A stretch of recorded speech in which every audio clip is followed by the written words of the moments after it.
Assalamualaikum warahmatullahi wabarakatuh. Perkenalkan, nama saya Emia Moidia dari semester 2A.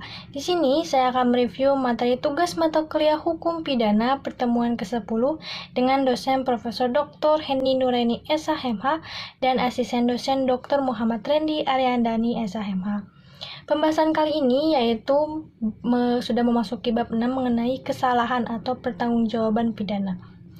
Dari pengertian kesalahan tersebut merupakan unsur subjektif dari tindak pidana. Ginzburg Gender Code yang tidak terdapat dalam KUHP tetapi terdapat dalam hukum tidak tertulis.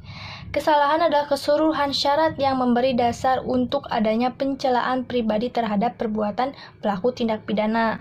Nah, dalam arti yuridis dibagi menjadi kesengajaan atau dolus, kemudian ada kealpaan atau culpa. Nah, unsur-unsur kesalahan yaitu yang pertama ada kemampuan bertanggung jawab, kemudian adanya hubungan batin antara pelaku dengan perbuatannya, yaitu yang berupa kesengajaan atau kealpaan. Selanjutnya ada tidak adanya alasan pemaaf. Nah, di mana selanjutnya ada kesengajaan atau dolus.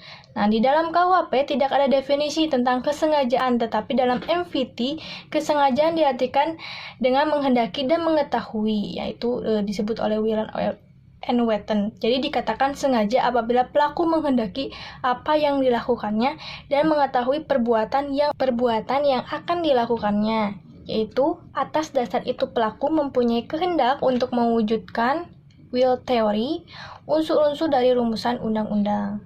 Selain itu, pelaku juga menghendaki akan akibat yang timbul atau pelaku juga sudah dapat membayangkan atau yang disebut fostering theory akan akibat yang nanti timbul. Nah, perbedaan kedua teori ini dalam hal akibat dari keadaan yang menyertainya walaupun dalam praktek pengguna teori ini sama.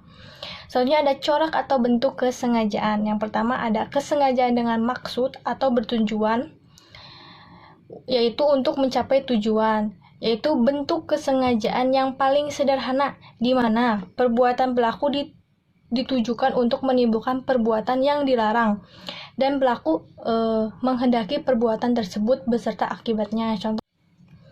Contohnya, A memukul B dengan maksud agar B merasa sakit dan kapok untuk tidak berbohong lagi.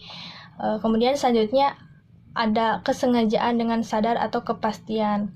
Dalam hal ini, perbuatan menimbulkan dua akibat, yaitu akibat yang memang dituju oleh si pelaku, yaitu dapat berupa delik sendiri atau dilakukan sendiri, dan dapat berupa penyertaan atau deelneming.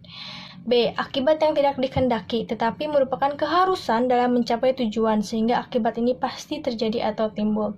Selanjutnya, kesengajaan dengan sadar kemungkinan atau bersyarat. Ada keadaan tertentu yang semula mungkin terjadi, kemudian benar-benar terjadi. Kemudian selanjutnya ada teori apa boleh buat. Dalam teori ini, keadaan batin si pelaku terhadap perbuatan adalah sebagai berikut. A. Akibat itu sebenarnya tidak dikehendaki, bahkan pelaku benci atau takut akan kemungkinan timbulnya akibat tersebut.